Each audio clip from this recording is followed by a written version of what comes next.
Sabe de uma coisa que nós ficamos irritados, ficamos chateados, ficamos indignados com coisas que acontecem ao nosso redor.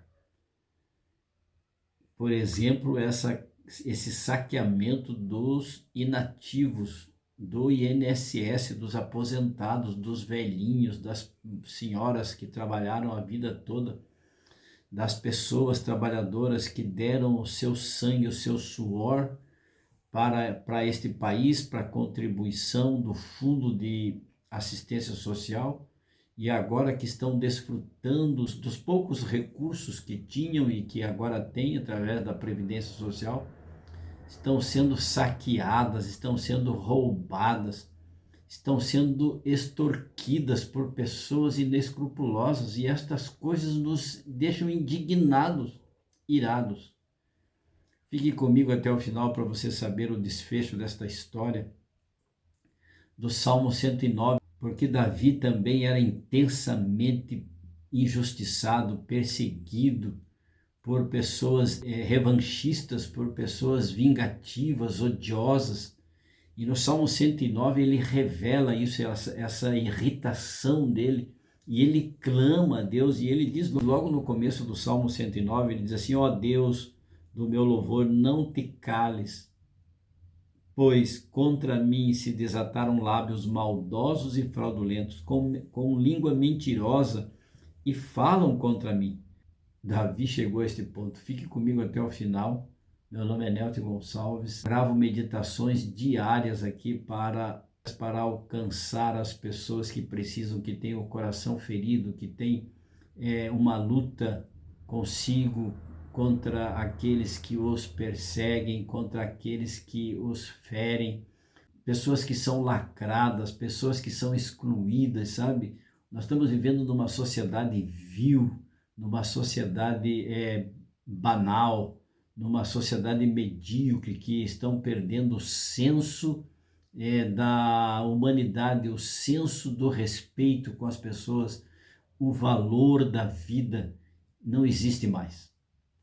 Então eu quero ler com você aqui no Salmo 109, o verso 31, neste contexto em que Davi estava vivendo, e Davi enfrentava isso literalmente, porque ele era um homem de guerra, ele tinha que ir para a guerra para defender a nação de Israel, a qual ele era rei. Então o verso 31 diz assim: porque ele se põe à direita, ele quem? Jesus, o Senhor. Muitas graças, diz ele, darei ao Senhor, porque ele se põe, no verso 31, à direita do pobre, para o livrar dos que lhe julgam a alma.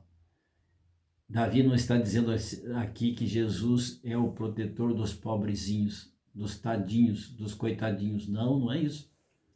Davi está dizendo aqui que Jesus está à direita daqueles que necessitam, dos desamparados, dos descamisados, dos moradores de rua, ou seja, da classe trabalhadora também mais fraca, que é o lado mais fraco, mais frágil das relações de trabalho.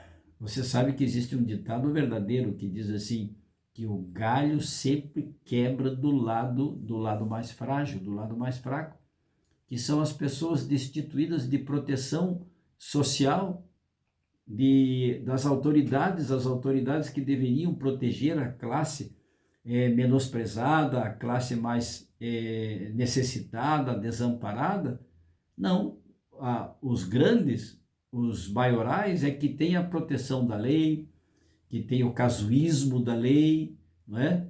E para os pobres, os necessitados, os desamparados, os excluídos, sobra a injustiça da lei. Então Davi diz assim: porque ele, o Senhor, se põe à direita dos necessitados, dos desamparados, dos excluídos da sociedade, dos discriminados da sociedade, para o livrar dos que lhe julgam a alma.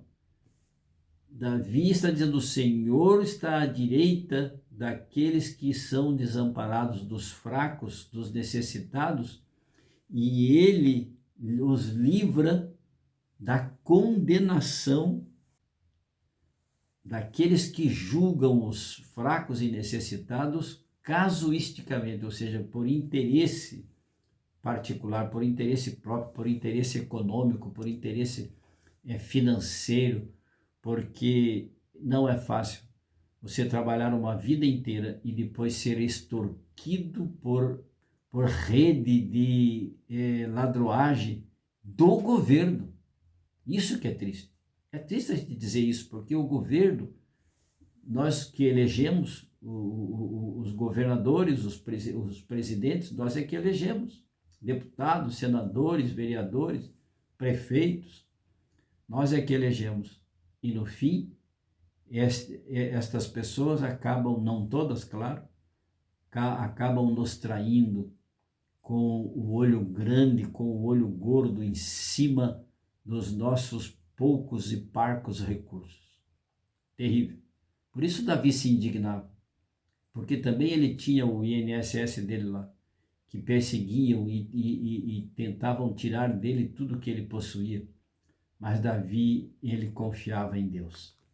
Davi, ele não deixava passar em branco os seus sofrimentos, as perseguições que ele sofria, as guerras que ele tinha que enfrentar. Ele diz no final do verso 31, do Salmo 109, ele diz assim: porque então eu louvarei ao Senhor, este Senhor que nos protege, este Senhor que nos livra.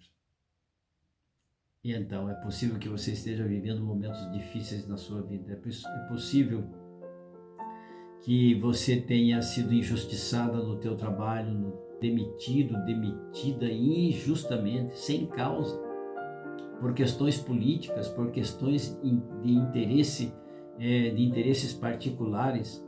As pessoas não pensam no todo, não pensam nas necessidades das pessoas, das famílias. O mundo cruel e materialista. Pode ser que você esteja sendo vítima deste país, desta sociedade, deste governo, destas autoridades. Não, isto não é para nós nos desanimarmos em relação àqueles que nos governam. O que nós temos que fazer é escolher melhor aqueles que vão ocupar as cadeiras das assembleias, do Senado, das câmaras e a principal cadeira deste país, que é a presidência. Que Deus nos dê sabedoria para isso, que Deus conforte você e o teu coração. É de se irritar, é de ficar indignado. Mas Deus, diz o salmista, está à nossa direita, direita dos necessitados, dos desamparados, dos discriminados, dos lacrados. E Ele nos livrará da condenação injusta desta raça de pessoas que só pensam no seu próprio interesse e só olham no seu próprio umbigo. Vamos orar nesta quinta-feira. Feche os seus olhos, incline a sua fronte e oremos, se puder. Senhor meu Deus, estamos em meio como ovelhas em meio aos lobos. Lobos famintos, lobos destruidores e violentos, lobos carniceiros. Que o Senhor tenha misericórdia de nós, Senhor Deus, nos livre das mãos dos déspotas, nos livre das mãos dos injustos, nos livre das mãos dos violentos, dos desonestos, das pessoas que são vazias e que só pensam no materialismo, só pensam no dinheiro, só pensam no seu status, na sua posição, em detrimento daqueles que são menos favorecidos. Oramos agradecidos, entregando a nossa vida em Tuas mãos, rogando a presença do Espírito Santo. Amém. E lembre-se, amigo, amiga, aquele que ouvir a palavra de Deus, este habitará seguro, em paz, tranquilo e sem temor do mal. Fiquem com Deus, amo vocês. Tchau, tchau.